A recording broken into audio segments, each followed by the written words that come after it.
back to my channel. I hope that you're doing well. Welcome to another video, and welcome to my worst books of 2023. Today I'm going to be drinking while bashing the worst books I read in 2023, and honestly, this list is not as bad as I thought it was going to be. I read a total of like 270 plus books this year, and I only have 10 books that I put into this category.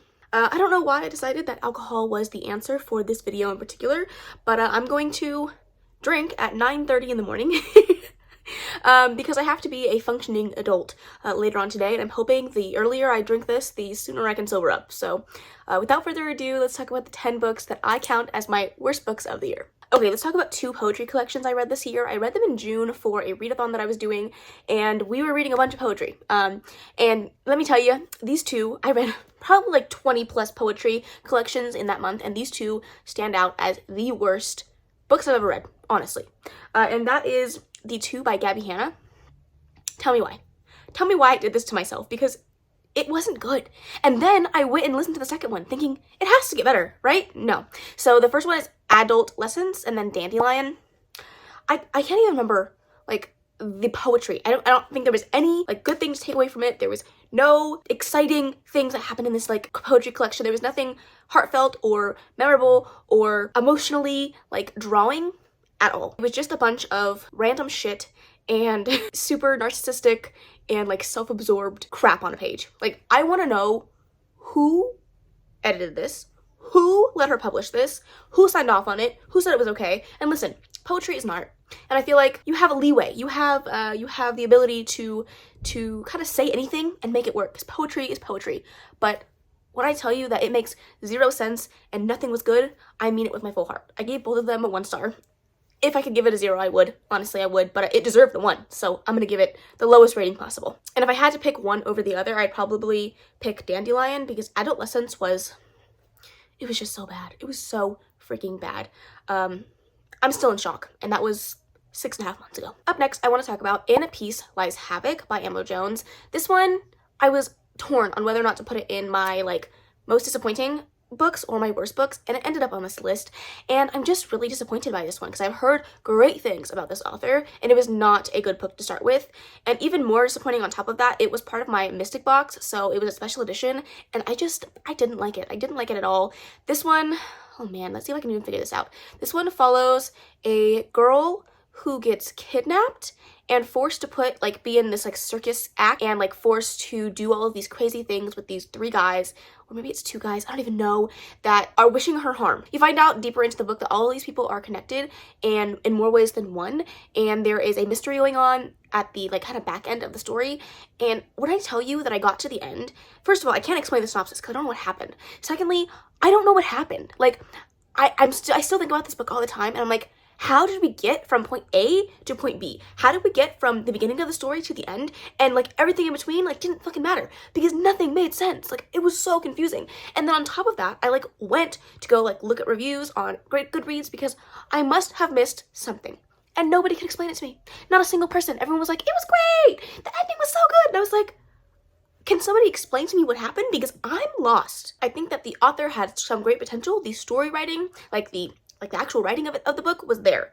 The characters, I didn't feel like they had very much personality. It was kind of like dull all the way through, and I didn't feel like the reason for what these guys were doing was compelling enough for it to make sense at the end. But I want somebody to sit down and like do a TED Talk. Write it out for me. Put it on a fucking projector. Like, somebody figure it out, because I need a map. I need the fucking red strings. I need somebody to explain it to me because it didn't make any sense. And if I am that confused by the end of a book, and I don't know if the second book like really delves more into the story, but I just couldn't care less to want to pick it up. I gave it 2.5 stars. It was not good, but that being said, I will give Emma Jones another try in the future. Up next, we have Don't Stop Me. I don't know the author, Emery. I don't know. I'll put everything up on the screen. This was, I don't even know why I listened to it. I finished it and I don't know why. This is one of those books that I look back and I wish that I would have DNF'd it, because I kept thinking, oh, it has to get better than this, right? It has to. It didn't. This is a female ex-boyfriend's mom romance, and that sounded like a recipe for success. I love a good ex-boyfriend's blah blah blah romance, and this is the first time I've read it in a female setting, and honestly I was so pumped for it. But when I tell you that the book just was, it was bad. It was really bad. It was like BDSM, kink, dom, sub, like very inexperienced, like younger female character. She was so mature, and I didn't really care for the way this relationship worked, especially because the mom was under the impression that the love interest was still in a relationship with her son. So basically, the main character and the boyfriend have broken up and they are no longer together, but he comes to her and kind of blackmails her into being his fake girlfriend or his girlfriend for the weekend to show his mom that he has his life together. And she went to like a sex club and he took pictures of her and was threatening to leak it to her job if he didn't comply. So she goes and pretends to be his boyfriend. But during that time, she like meets the mom, and the mom was who she spent time with, the dom that she was with when she was at the sex club. And they have like an undeniable connection. They just can't say no. The thing that I don't get is like she really did think that this girl was dating her son, and she was like, let me just stick my fingers up your vagina. It's the alcohol. I'm sorry. But also like there was this like weird mafia situation that was going on that didn't make any sense, didn't come to fruition in any way, shape, or form. And then like the ending was so unbelievable. It was so stupid, it didn't make any sense, and it was so rushed. And the thing that really got me, the thing that solidified this as a 1-star for me, is I got to the end of the story and they were like doing their 3rd act breakup. They were finally getting back together and they were like about to get down and dirty at the end of the book. And then the like younger girl was like, wow, she's so beautiful. This is the first time I've seen her naked. And I said, huh? What? You say that you love this girl, you put your whole life on pause for her, and you never even seen her naked? Like, it was bad. Don't read it. It was not good. If you have a recommendation for a spicy, good female-female romance, please let me know, because I'm still on the lookout and I have yet to find one that I really love. All right, the next book I'm going to talk about is Heaven. I don't remember the author. I did pick this up because it was short. It was a novella, and like every book is written by a different like smutty romance author. And it takes place at a sex club. I love a good sex club book. It's one of my favorite settings to read about, so I was pumped for this. If I'm gonna be honest, I don't really remember the full synopsis of this, but I think it was like she's in love with her stepbrother, I think, and he like refuses her and turns away her advances when she finally turns 18, and she's like, all right, it's time, I'm gonna go after you. And he was like, no ma'am, sit the fuck down. And she was like, fine, I'm gonna go to this sex club and lose my virginity, and I'm gonna do it in the dark because then I won't have to see this man's face and I can finally like not be a virgin, which is great, good for her. I mean, you know, female empowerment, whatever. But then she goes to the sex club and somebody calls the stepbrother and is like, you have to go to the sex club and have sex with this girl. And it ends up being his stepsister, and they do it together, and then she loses her virginity and she finds out that it's him, and then they fall in love and they run away together and live happily ever after. But like when I tell you, it was like so poorly written. The sex scenes were cringy, like beyond cringy, and it just didn't have any substance. And listen, I read things like Scream for Us and Melt for Us, and I love a good smutty romance that has nothing to do with the plot and it's just a good smutty time. But this book was trying to have a plot. It was trying so hard, and it just failed. It just failed miserably. I wanted to like it. I didn't. That being said, I think I gave this like 2 stars or 1.5 stars. I will be continuing on with the series because they are written by different authors, so I feel like the Sex Club has potential. It just wasn't a good first book to start with. Up next, we have The Witch Haven by Sarah Payton Smith, maybe? Sarah Smith, something like that. Something along those lines. We read this for the Black Cat Coven book club. I don't even remember which month, but it was not good. It was not good. This is a historical witch fantasy. It follows a girl who at the very beginning of the story, she's a seamstress, and her boss comes in at the very end of the night. She's by herself, and he tries to take advantage of her, and her magic manifests, and she ends up killing the man with like a pair of scissors. And she's like, oh shit, I have magic, but also like I killed my boss, like what am I gonna do? So she tries to cover it up. The next morning, the police come and are looking to see who it was, and obviously she is the prime suspect. But before she can get questioned by the police, these random people that are coming from a sanitarium say that she has like tuberculosis, and she has to go to this treatment center where she can be cured for tuberculosis, or whatever the dang thing was. I don't even remember.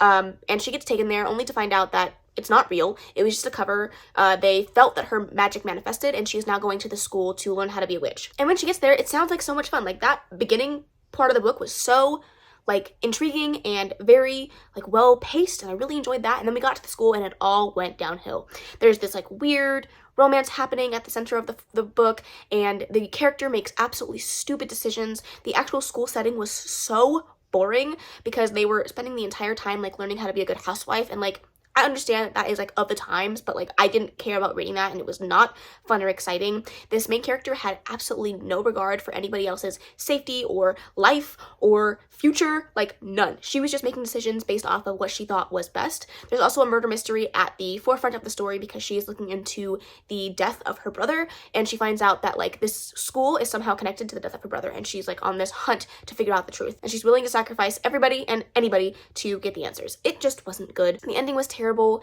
The pacing was not what I wanted it. The romance was it was literally terrible, and I didn't like it. It was really bad.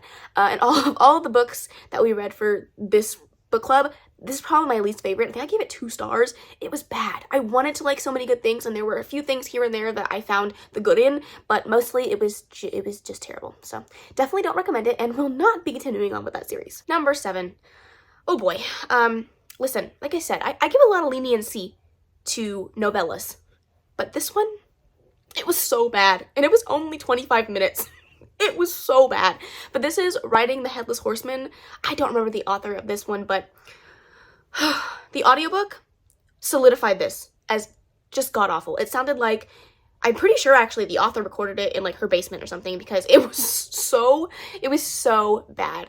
Like to the point where I texted my best friends and I was like, you guys have to read this so you can commiserate in my misery, because it was terrible. And all of them were like, wow, that was just, it was just not good. It was not good. The audiobook was terrible. But this follows a girl named Arletta, and it's like Halloween. She is like a medium, I think. She's able to communicate with ghosts. She does tarot readings, blah, blah, blah, blah, blah. And she ends up on the street on Halloween night. She needed some fresh air, and she's walking down, and she runs into the Headless Horseman. And she was like, okay, let me run. First of all, good on you. She wasn't just like, cool. She was like, let me run. And the guy was like, you're coming home with me. And she was like, all right, cool. So she gets there, and she literally rides the Headless Horseman. And you know what I mean, right? Okay, she's riding that head. Oh, the wrong head. I'm so sorry. I'm gonna stop there. It was bad. It was really, really, really bad. And the ending was even more like, I didn't think I could get any more unsatisfying. And then we got to the end and I was like, wow, that was really terrible. 25 pages. I didn't think it could get that bad, and it was really bad. I think I gave it like 1.5 stars. It was one of those books that I think back on and it makes me laugh because it was just so terrible. And I wish that everyone would read it. Honestly though, for those of you that are reading it and giving it 5 stars, like, were we reading the same book? Are we reading the same book? Because truly, I think that's one of the worst pieces of literature I've ever feasted my eyeballs on. It was so bad. The next book hurts. It hurts a lot. And that is A Love Letter to Whiskey by Candy Steiner. It like actually breaks my soul in half to put this book on this list. Because this is the Swoonie Readers Book Club pick. It was for the month of November.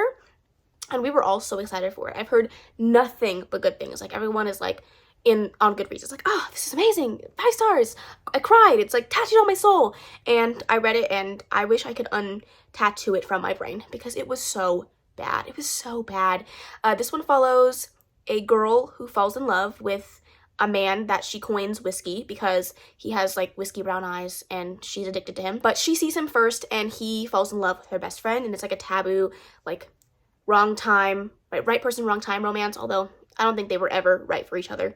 And it's just like 10 years of them being absolutely messy and like a hot mess, hot fire trash, and absolutely terrible to each other, and then finding their way back to each other every single time, but like in the most unsatisfying ways. It was just not good. I didn't like the comparison, or whatever you want to call it, to whiskey and the addiction. It just didn't feel like it was founded in the right ways. Like it didn't have like a solid foundation for the reason why she was using this particular disease and addiction to a person that I don't know. It just felt icky. I don't know how else to explain it. It just didn't feel good. I also didn't love the fact that she used rape and sexual assault in the way that she did in this story. It didn't feel like it was sensitive to the readers that were actually picking up her story, and I didn't like it. I didn't care for the characters. I actually hated both of the characters in more ways than one. There was only like one character that actually had character growth, and it was her best friend, and she was like a side character for most of the story. And she was the only one with like insightful lines that like felt like she was growing into an adult, where the other 2 characters just felt like they were teenagers from the teenage years all the way into their 30s. So overall, it just wasn't a good story for me. I wish that I would have loved it. I had high hopes, but it let me down. It let me down bad, and I gave this one a 1.5. Second to last, we have The Gift by Frida McIntyre? No. What's her name? I don't know. I'm going to put it up here on the screen. It's a short little Christmas thriller mystery thing, retelling novella. And it confused me. I think the reason I didn't like it is I was confused. I got to the end and it didn't feel like this story had any, like, point. There was no point to it. There was nothing at the end that made me think, wow, what a great piece of literature. It just wasn't at all exciting. It's a retelling of The Gift of the Magi, and there's this woman who is very, very, like, down on her luck. She doesn't have a lot of money. She just got married, and her herhusband, like, don't have money for gifts. And so she, at the end of her work shift, goes to find a gift for her husband after this, like, creepy old woman comes into her place of work and is like, come to my store, like, you'll find a gift there. And she goes and she chops off all of her hair to give this man a gift. And it follows the story after that. It was something. It was something. I don't want to talk too much more about this story because it was very short and I don't want to give it away, but I wish I hadn't read it. I did read the original story that inspired this one, though, and I enjoyed that one a lot more. So, you know, something good came out of it. And if I can remember correctly, I gave that one a 1 star as well. Okay, last book. A little bit left of my wine, and the last book is The Wrong Bride by Katerina Mora. This one was another one that was super disappointing because I've heard nothing but good things about this series. The Wrong Bride follows 2 characters who have been best friends for a really long time, and she has always had a crush. I believe her name is, I actually can't remember, Raven, and it was like some angsty ass name. I don't know, I can't think of it. But Raven has had a crush on her best friend for so long, but things have never come to fruition. She was actually originally supposed to have like an arranged marriage with him, and it just didn't work out because he ended up falling in love with her sister. Her sister has now become the person that has to marry him. This entire series is about arranged marriages. These powerful families are arranging their children for marriage to help further their political or monetary, you know, status. So these 2 characters are now, you know, arranged to be married, but they're in love and it's great and it's wonderful. But the sister keeps like pushing off the wedding. Like every time it comes up, she's like, I have to work, push it off. Or I can't do it today, push it off. So after like the 3rd or 4th time that she pushes off the wedding, the grandmother who arranges all of these marriages is like, okay, you're done. And if you don't marry him on this date, then your sister's gonna marry him. And the sister was like, I don't believe you. Like, it's not going to happen. It happens. Raven ends up marrying this person that she's had a crush on for forever, and it is a relationship between the 2 of them. But it was just, it had so much potential because the first, like, 20% of the book, I was like, 5 stars. It's going to be so good. And then it just crashed and burned. It was, like, repetitive. All of the characters were having the same conversations, the same fight, and the same conversation every like 3 pages. The sex scenes did not feel like they were reinventive. It was like she copied and pasted a sex scene from one chapter to another, to another, to another, and it just felt like so stale. And the actual conflict of the story was the most frustrating thing I've ever read. The sister was terrible, like literally so terrible. And then she threw in this plot point that I absolutely hate. I hate it so much, and I feel like if you already don't like this trope, you're gonna hate this even more. Like, it just wasn't good. And again, this is another book that had so many like great reviews. Like, everyone was like, 5 stars, so good. And I was like, how? Please explain it to me. How was this good? I've heard the next books in the series do get better, and I do own books 2 and 3. I was gifted those from Dana, so I'm excited to give those ones a go. But this first book was just so terrible. It went from 5 stars to a 2.5 so fast, and is definitely solidified as one of the worst books I've read in a really long time. So that's a disappointment, but it is what it is. You can't win them all. All right. Wine consumed, books bashed, and, you know, I'm happy with my numbers for this year. I had a lot of great reads. Honestly, it was so hard to narrow down my best books of the year, so I'm glad that my least books of the year was quite easy and not too many. But the ones that bombed, they bombed hard. I will be sharing my best books of the year as well as my most surprising and my most disappointing. So if you are interested in hearing any of those books, feel free to stay tuned for any future content. Let me know if you've read any of the books that I talked about today and what you thought of them. Also, feel free to share with me what was your worst books of the year. I would love to know that down in the comments. If you made it to the end of this video and don't know anything else to comment, leave the emoji that looks like this, because no, okay? Just no. That's all I have to say about that. That is the end of this video, though. I really hope you enjoyed it. If you did, please make sure to give it a big ol' thumbs up. Don't forget to subscribe before you leave, and of course leave any comments, questions, and suggestions in the comment section below, and I will see you in the next video. Bye! Next, baby, turn it down like it's sweet and ready. Go slow, keep it nice and steady. Know that you've been keeping patience.